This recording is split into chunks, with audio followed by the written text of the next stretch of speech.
Bonjour à tous, aujourd'hui nous allons faire de la détection de couleurs grâce à OpenCV. Ce que l'on va faire dans un premier temps, c'est détecter cet objet grâce à sa couleur. Alors c'est un chargeur de batterie LiPo, peu importe. Ce qui est important, c'est que cette couleur, je ne l'ai pas en fond. Donc on va créer un masque, donc une image en fait entièrement noire, mais qui aura des pixels blancs à l'endroit où on aura ce bleu. Et ensuite, on va voir comment afficher des coordonnées de cet objet pour pouvoir écrire un texte juste à côté. Avant de commencer, il faut que l'on parle espace colorimétrique. Alors, la plupart du temps, lorsque l'on ouvre une image, elle est dans un espace colorimétrique RGB, rouge, vert, bleu, qui donne la proportion de rouge, de vert et de bleu de chacun des pixels de l'image, et ce mélange nous donne la couleur du pixel. L'espace colorimétrique que nous allons utiliser s'appelle HSV. Il a une approche plus psychologique ou perceptuelle des couleurs, à savoir la teinte, la saturation et la valeur. La première valeur, la teinte, est un nombre entre 0 et 360 et correspond à la couleur. Donc par exemple, 60 correspond à un jaune, 120 correspond à un vert. On a une deuxième valeur entre 0 et 100 qui est la saturation. Plus l'image, plus la couleur sera fade et plus on se rapproche de 0, et à l'inverse, on se rapproche du 100%. Et enfin, une valeur qui est le degré de luminosité de notre couleur. Si on est proche de 0, ça veut dire que la couleur est très très sombre. À l'inverse, on sera proche de 100. Alors voilà le premier programme. Donc je commence bien sûr par un import d'OpenCV et un import de NumPy, puisque je vais créer tout à l'heure des tableaux. Les deux variables qui sont ici, je vais y revenir dans un instant. Donc je commence par faire une vidéo capture. Donc là en mettant 1, je récupère le flux vidéo de ma caméra. Si j'avais mis ici 0, j'aurais la webcam de mon portable, de mon PC portable. Là je mets 1, c'est ma webcam extérieure. Donc je récupère ça là-dedans, et avec cap.read, je récupère deux valeurs, un retour et la frame qui est l'image elle-même. Et la première chose que je vais faire, c'est passer cette frame, donc l'image récupérée de ma webcam. Je vais faire un changement d'espace colorimétrique, c'est ce que j'ai dit, donc je passe de BGR à HSV. Maintenant que j'ai changé d'espace colorimétrique, j'ai une fonction à qui je vais donner une couleur minimum et une couleur maximum, ainsi qu'une image, et qui va me renvoyer un masque, donc en extrayant la couleur que je vais lui demander. Donc c'est cette fonction inRange. Donc ça c'est l'image que j'ai récupérée d'ici. Et là je vais lui donner low et high que je définis ici. Alors le bleu de mon chargeur correspond à la valeur 100. Donc ici je vais récupérer toutes les valeurs entre 95 et 105. On va mettre un petit range de 10. Et je vais mettre ici en teinte et valeur, je vais aller de 100 à 255 et de 50 à 255. C'est assez courant avec ce type d'espace colorimétrique. En général, ça donne de bons résultats. Maintenant que j'ai mon masque, je vais avec cette fonction, juste pour vérifier ce que donne l'image auquel on applique le masque, je vais juste créer une image qui va m'afficher justement le résultat d'un logic bitwise AND. Donc il faut lui donner l'image, je vais lui donner l'image directement de la caméra. Je lui donne deux fois, le et va se faire entre l'image et l'image elle-même, seulement lorsque le masque sera égal à 255, sinon quand il y aura une valeur à 0, le et ne se fera pas. Et donc on verra ce que ça donne avec les trois images chaudes qui sont ici. Donc je vais afficher l'image brute, je vais afficher image 2, donc qui est le résultat de ce logic, et je vais afficher le masque. Et comme d'habitude, je vais sortir de mon programme lorsque j'appuierai sur la lettre Q. À la fin de mon programme, comme toujours, cap.release qui libère toutes les ressources hardware, et cv2.destroy all Windows qui détruit toutes les fenêtres que j'ai créées dans ce programme. Bien, donc lançons le programme pour voir ce qu'il donne. C'est parti. Donc voilà, là on a l'image brute de la cam, et ici on a notre masque. Donc là on voit qu'il y a du bleu un petit peu partout, c'est normal. Et là on a l'application de ce masque sur cette image. Donc en effet, on voit bien qu'on est en train d'extraire du bleu. Donc ce que l'on voit dans le masque, c'est qu'il y a plein de petits groupes de pixels bleus, c'est normal. On va commencer par nettoyer ça. Alors je vais nettoyer ça avec deux fonctions, une qui s'appelle Erode et l'autre Dilate qui fait la chose inverse. Erode, on comprend bien ce qu'elle fait. On lui donne, là je vais lui donner le masque et elle va rogner les formes autant de fois que je lui demande d'appliquer l'algorithme. Et ensuite avec Dilate, je vais rajouter à nouveau des pixels. Donc on comprend bien que les toutes petites formes vont complètement disparaître avec la fonction Erode.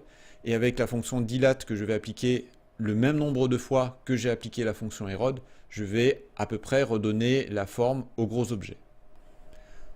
Voilà, donc sur cette ligne, j'avais récupéré mon masque avec ma fonction InRange. Donc là, je vais faire Erode, je vais lui donner le masque et je vais lui dire d'appliquer l'algorithme 4 fois. Et ensuite, je vais faire l'inverse. Donc, je vais aussi appliquer l'algorithme Dilate 4 fois pour redonner la forme initiale, enfin du moins à peu près aux grosses formes. Donc, je vais tester ça immédiatement. C'est parti. Voilà, donc là, vous voyez, le masque est quasi propre. Il reste juste un tout petit objet ici, mais ce n'est pas très grave. Donc, je vais voir ce que ça donne en reprenant mon chargeur. Et là, on voit que on a un masque qui arrive à extraire la couleur et c'est plutôt pas mal. Et donc si on regarde ce que ça donne ici, voilà.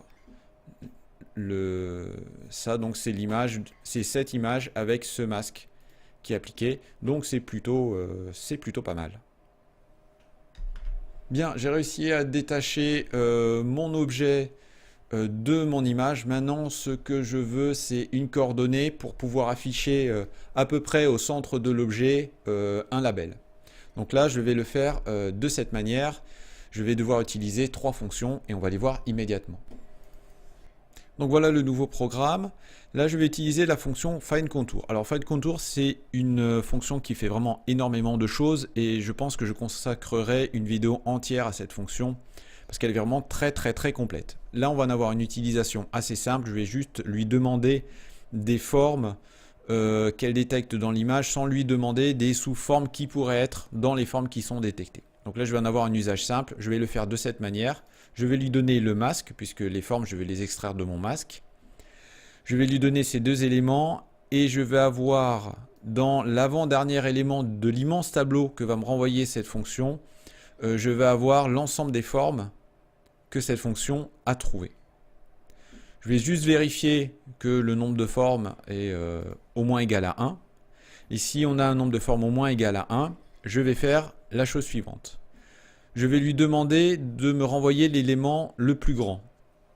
Alors, la fonction max, on peut lui donner soit une série de chiffres et on a l'élément le plus grand, soit on peut lui donner une série d'éléments quelconques, mais il faut lui donner aussi à ce moment-là une fonction qui a un élément renvoie un nombre. Donc là, j'ai une fonction ici, contour area, donc son nom est explicite, qui va me donner la surface du tableau que je vais lui donner. Donc chacun des éléments va être passé à travers cette surface et la fonction va me renvoyer l'élément qui aura eu le retour le plus élevé. Donc là, j'ai la surface la plus grande là-dedans. Et maintenant, je vais utiliser une dernière fonction qui s'appelle min_enclosing_circle qui me donne le cercle dans lequel cette forme se trouve. Et elle va me renvoyer deux choses, une coordonnée et un rayon. Donc maintenant que j'ai une coordonnée et un rayon, alors je vais prendre seulement les objets qui ont une certaine taille. Donc là, si le rayon est supérieur à 30 pixels, je vais dessiner ici un cercle. Alors je vais dessiner, juste pour que l'on voit à quoi ça ressemble, je vais dessiner le cercle que me renvoie cette fonction et je vais le mettre dans l'image 2 qui est le résultat de l'image renvoyée par la webcam auquel on a appliqué le masque. Donc ça, c'est juste comme ça pour voir ce que renvoie cette fonction. Dans ma frame, donc l'image renvoyée par la webcam, je vais dessiner un tout petit cercle avec un rayon, avec une épaisseur de trait très élevée, juste pour faire en fait un gros point au milieu de l'objet. Puis je vais tirer un petit trait et je vais écrire au-dessus de ce trait le mot objet, juste pour pointer l'objet et lui donner un label. Et ensuite, bien sûr, je fais tous les images show comme tout à l'heure. On va voir ce que ça donne. Donc c'est parti, je récupère mon shell et je lance le programme. Donc me revoilà. Et maintenant, je peux afficher mon objet. Donc vous voyez, là, on a le masque de tout à l'heure. Et là, comme vous le voyez, j'ai mon objet qui a une coordonnée au milieu.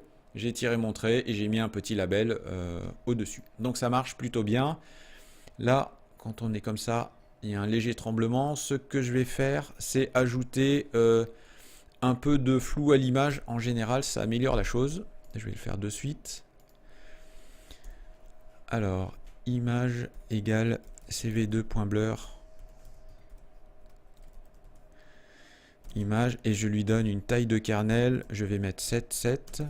Alors, plus on met un kernel qui est gros, et plus le flou sera fort. Hop, je relance tout ça. Je vais voir ce que ça donne. Ça devrait être un peu mieux.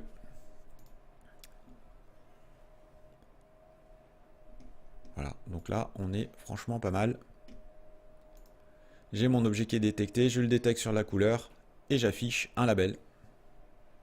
Vous voyez que c'est vraiment rapide.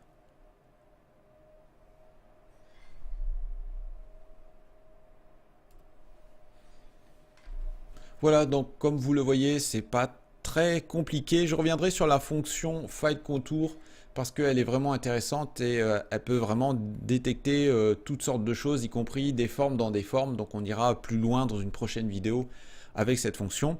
Mais là déjà on voit qu'on peut faire des choses vraiment intéressantes assez facilement.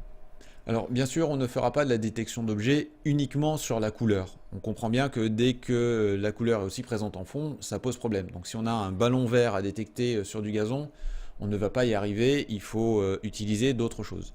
Mais cette fonction bien sûr reste tout de même très intéressante. On peut l'utiliser de deux manières. Soit on est dans un environnement où il n'y a aucune ambiguïté sur les couleurs. Par exemple, on pourrait avoir un robot qui se guide avec des lignes au sol, un robot qui va chercher des choses dans un hangar. Juste pour faire de la logistique, on a un béton qui est propre, on a une ligne jaune au milieu et là, il n'y a pas d'ambiguïté sur les couleurs. Mais on peut aussi l'utiliser en corrélation avec d'autres choses. Imaginons que l'on fasse de la détection de visage, par exemple, avec la fonction Detect Multiscale qu'on a vu dans le tutoriel numéro 3. On pourrait vouloir savoir si on n'est pas sur un faux positif. On pourrait donc vérifier si, par exemple, on a au moins 80% de l'image qui correspond à la couleur de la peau.